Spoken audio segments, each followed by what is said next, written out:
Hi everyone, today project yoga sock, in which we knit the foot on the 24 and the leg on the 31. How to move over that easily. The nice thing about such a yoga sock is that you can make it and adjust it the way you want it. After knitting the first sock, and you usually do that according to the basic pattern or according to a video, then you might discover that your foot is a bit narrower than that one of the lady in the pattern or on YouTube. And then you can do a few things. You could knit the sock all over again on a smaller loom, and then you'll discover that the top, so your leg part, is just a little too tight. And then there is also a possibility to knit the sock that way that it fits exactly your foot, leg and calf.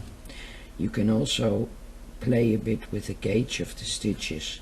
Instead of a U-wrap, you use a true knit stitch as knit stitch with a rib stitch, or you do the foot part on the 24 and the leg part on the 31.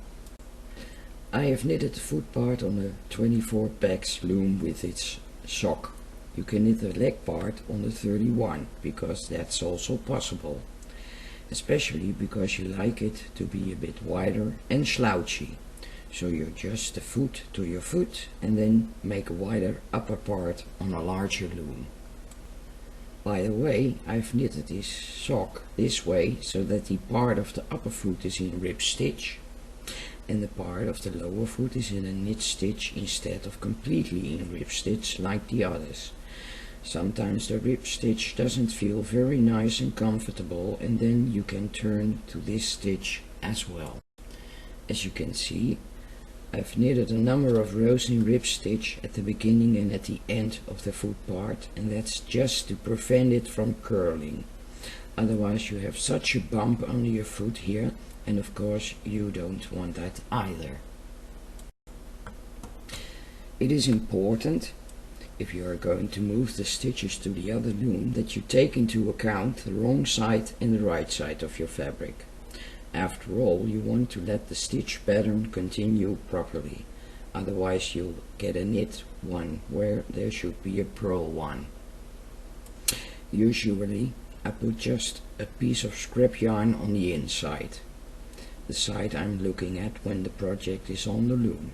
That's officially always your wrong side, and you can remove that piece of scrap yarn later. When you knit the rib stitch on an odd loom, you are going to get the same either a knit or a purl stitch on one spot. And I want that part on the back side of my sock. Otherwise I have them with one foot on one and with the other foot on the other side, and I just want them to look the same, those socks. Do you have something like I don't care, I don't mind, then you can just cast it off starting from the anchor pack and then you knit on. I'll make it a bit harder on myself. Look, here is your anchor pack. This is the part that I've casted off, and I wanted to put this part over to a bigger loom. I also want my back here, because the red one is the old loom. So I'm actually going to put it back the same way so it's a bit equal. But of course one stitch doesn't matter that much, so I've said I want it from here. I've also put a mark here that is from pack 10 up to about pack 20. If you put the project back a bit evenly, so the same way, and you're fine. You can put it on a piece of scrap yarn or a circular needle. I always take a circular needle which is half as thin as the yarn or gauge loom I use, which makes it easier to put back the stitches on the pegs. On the loom you knit with yarn for needle number 8, as the European size, so bulky, and this is a circular needle for needle size European size 4, and then it's easier to put back them on again. Then you put them on the needle. Watch carefully with the first one. Hold your working yarn, otherwise you're going to get a difference in tension. Of course you can put it from the other side back on as well. That really doesn't matter. So I've cast it off here for the heel part, and then I'm going to put the stitches on the circular needle, and of course you can do that too by putting them on a piece of scrap yarn. I already told you that. Try to put them on the needle the same way, and that's useful for putting them back again. You pull the needle through for a moment, and the advantage of such a circular needle is that you can put it back as you wish from both sides. The easiest way to put it back is from the side where the working yarn is not, because then you can pull a little as possible on your project so the yarn can't look through. This way you avoid tension difference. Put your project at the inside of the 31 loom and check if that piece of scrap yarn is also on the inside, and you'll have a look at it. From this point or peg, I want to put it back on. I'll pull my circular needle right through it, like this. Here you are going to make sure that you don't put the stitches back on twisted, otherwise you get an E-wrap. And this is a project with a U-wrap. With a rib stitch, you then have knits and purl stitches, and you put them back on correctly. I had marked this loom, and the peg with the marker was and is my purl stitch. So you are going to put the stitches back the right way as well. How do you do that? You can see that this is a purl stitch. I can see and I know that because there's a V shape behind it. So I'm going to put it back where I knitted a purl stitch at the foot, where there is a marker. At the knit stitch you see a ridge at the back of your project, and you put it back on the pegs without the marker. If you have your own way of marking, please use that. If you have done this a few times, you will notice it's also very easy to put the project back on this way. You just have to practice a bit. Because there's also a slight difference in peg distance between the 24 and the 31. The stitches on the 24 are slightly smaller. That would mean that if you would have done a rib stitch with an E-wrap in it and then transfer it to the 31, you'll get a little difference in stitch size as you continue knitting. That in itself ain't a tragedy. But if you make a whole project, for example with a rib stitch with U-wrap as knit stitch and the purl, then you could say on the 24 pegs loom I do a rib stitch with a true knit as a knit stitch and a purl. Then you make that rib stitch a bit bigger because of the true knit stitch, and then you continue on the 31 with a U-wrap and purl as rib stitch, and then you actually adjust the stitch size a bit so they almost look the same. You see that with this sock. We are going to put the stitches back.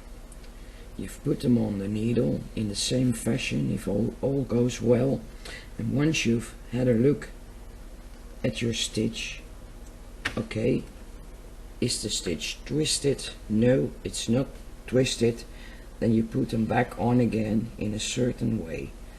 Then you can actually say I put all the stitches back in the same manner, so with the same movement.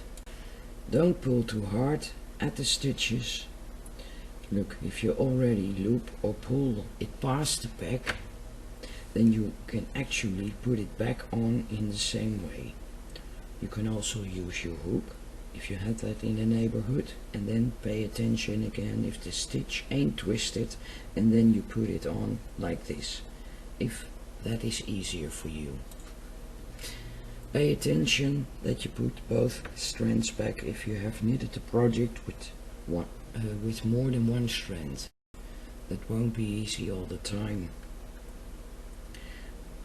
Okay, and also keep an eye on that first stitch in particular. If necessary, hold on to that working yarn, that you're not going to loop the whole thing right there. Strands out of the way, and here's your last stitch. And you check. In the video of the lifeline as a flap panel, you can see me demonstrating how you can put it back on the loom if you use a piece of scrap yarn. You check and adjust.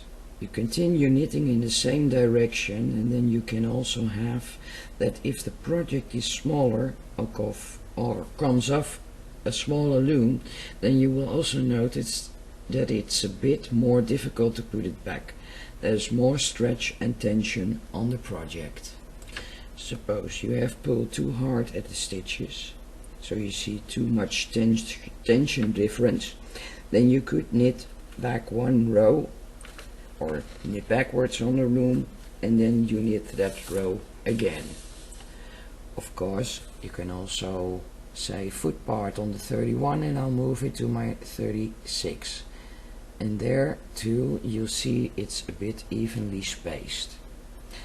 Look at this one, it's not quite balanced, a bit crooked, and then you could choose to put it on 2 pegs further, or pick it up all over again and put it back again. Or I'll just keep on knitting, and then you have to do the other one like that too.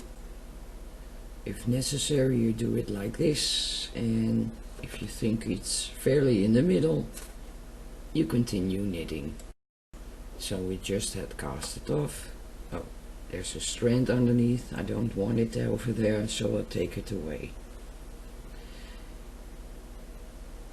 So here it's the part where I've cast it off, and I continue with the U-wrap and the purl stitch as a rib stitch. So you continue knitting the pattern or in the stitch combination in which you are working, and then you knit all the stitches that are now on the loom. And then you come, at some point you will reach your last stitch, and then there are all empty pegs again, and from there you start to cast them back on again. So you are going to cast on the way you want. There's a video on this channel demonstrating that, how you are able to do that. Okay, thanks for watching, and I hope to see you soon or next time. Bye bye.